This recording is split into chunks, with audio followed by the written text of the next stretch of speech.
Bien, tu fais, Billy, les camalobana et Belé.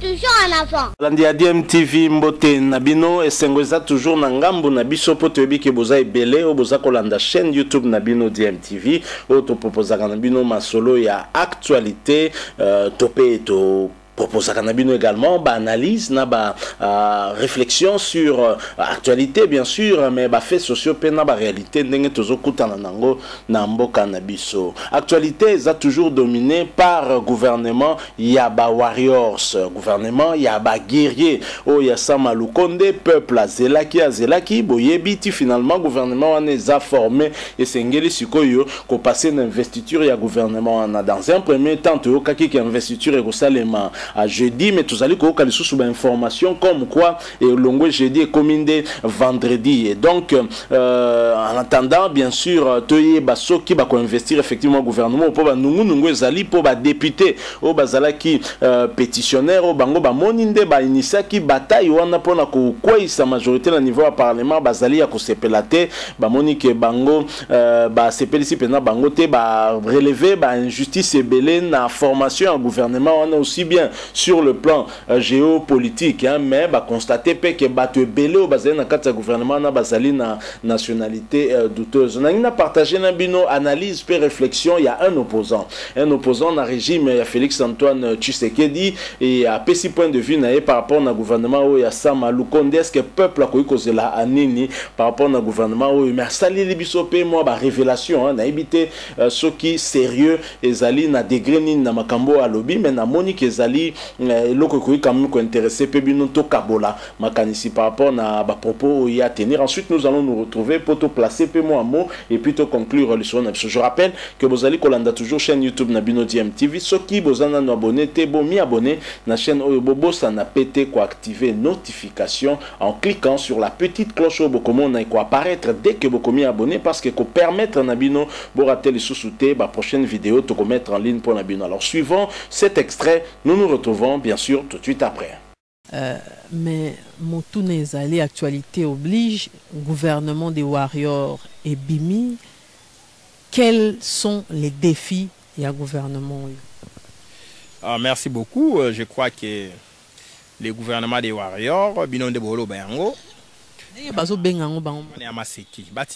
gros mot, peuple qui souffre. Les warriors, sont en anglais, là, c'est guerrier.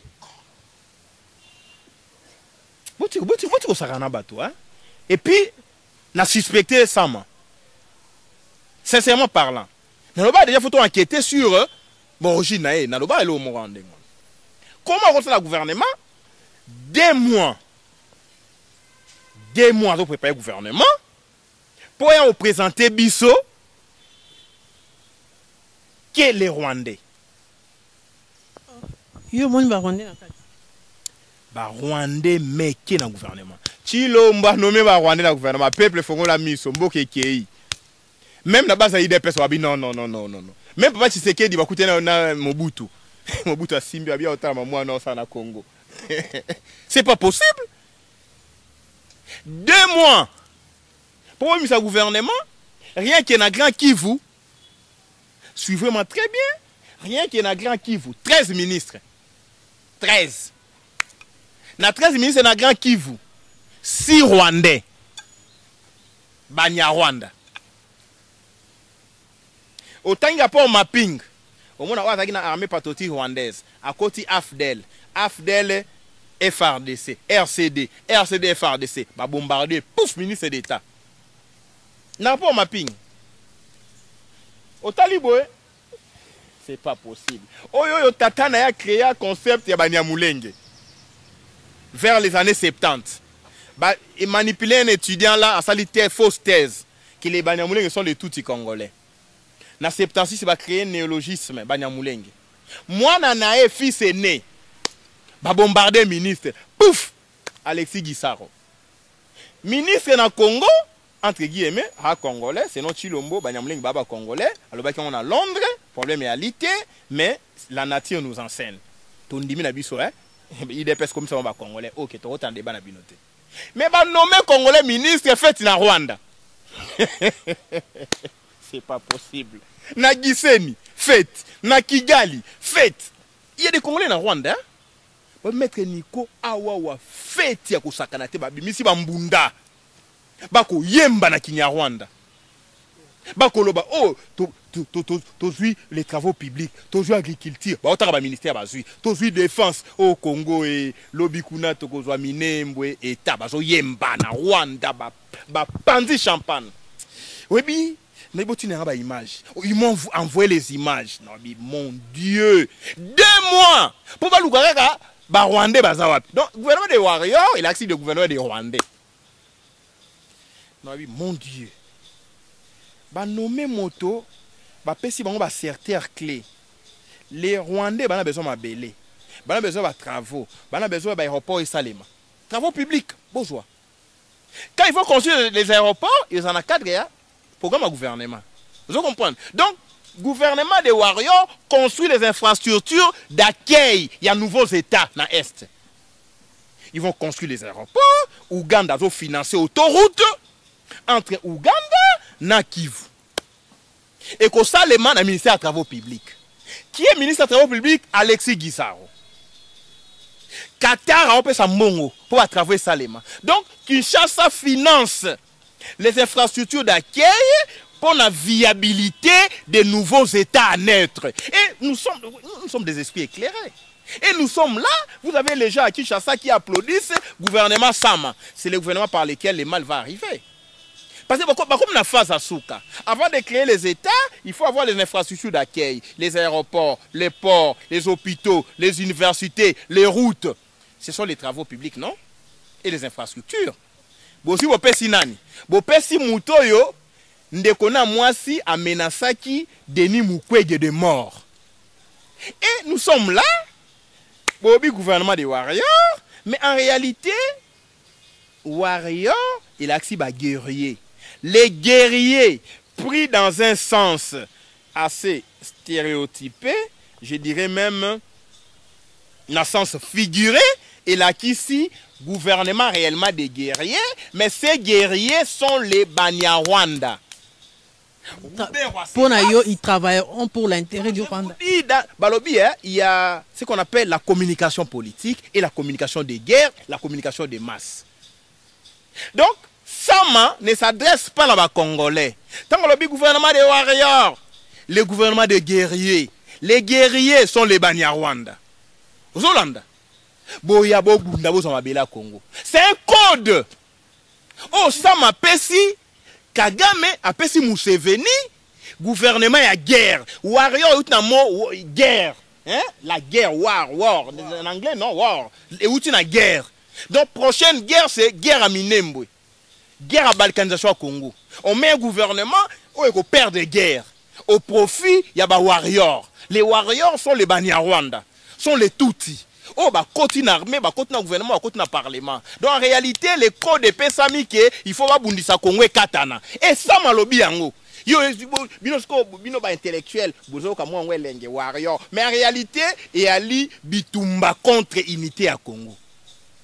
Voilà pourquoi, bah, zui bateau, bah, qui n'a armée patriotique rwandaise, bah, pèse on a axe à défense. Est-ce que vous comprenez? Maintenant, bah, vous avez intérêt à Congo. Yo pe journaliste intellectuel innocent qui est tué gouvernement des warriors. Et ne tu vois gouvernement eko bomabiso. Mais on s'est là. Gouvernement eko kata Congo. Ah on s'est là na lolendo nyonso. Alors ka moi ngwelenge warrior. En réalité, bitumba contre les Congo. Ça énerve.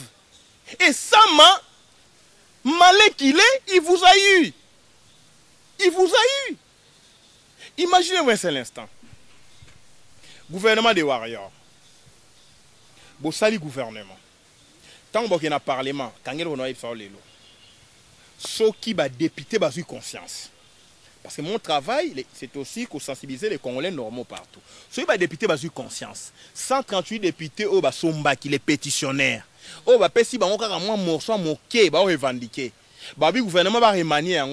y a beaucoup de gens des nationalités douteuses. On a été déclaration dans Basali. Des nationalités douteuses. Meke. Bazo funda Chilombo na sama ke ba trahir Congo. Ceux qui ont eu conscience wana, babo ya ko investir au gouvernement ya guerre contre le Congo. C'est ça le gouvernement des warriors. Ko bundisa Congo katana. Ceux qui bobo ko investir yango, sama lukombe na ba ministre so ba tomber te, ba tomber, il y a eu des missions au gouvernement, ceux qui investissent ça limité.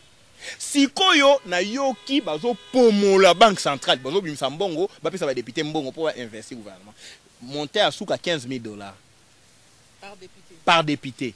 Oui, les cas qui sont dans l'Assemblée, ils ont 10 000, bah, on va WC. T'as pas esprit ma bé, ou peut député ou bon on WC, c'est une catation.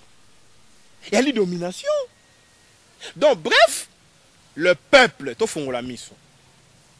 Gouvernement est bimi, talama seki. Tout Kwango, professeur Kwango, aucun ministre. Tout Fizi, aucun ministre. Bafuliro Babembe, aucun ministre. Mais si on est à Sankourou, ah non, Chilombo, tu n'as pas été préparé à gérer. Tu dois démissionner, monsieur, avant qu'il ne soit tard. Si on démissionne, passer dans 2023 au recensement au dialogue. Aucun à Sankourou. Katoum a pesi Lutundu là. Tant on va pesi combo ya Cheribe Okende, on le battait que, bangon nyonso ba batete là, bo pesa ta moto ya Masisi na Est. Laissez-vous comprendre. Otiki. Lutundula, ministre. Cheribe Okende, ministre. Okito, ministre. Laissez-vous comprendre. Rien que Sankourou, 4 ministres. Grand Kassai, 15 ministres. Grand Kassai, 15.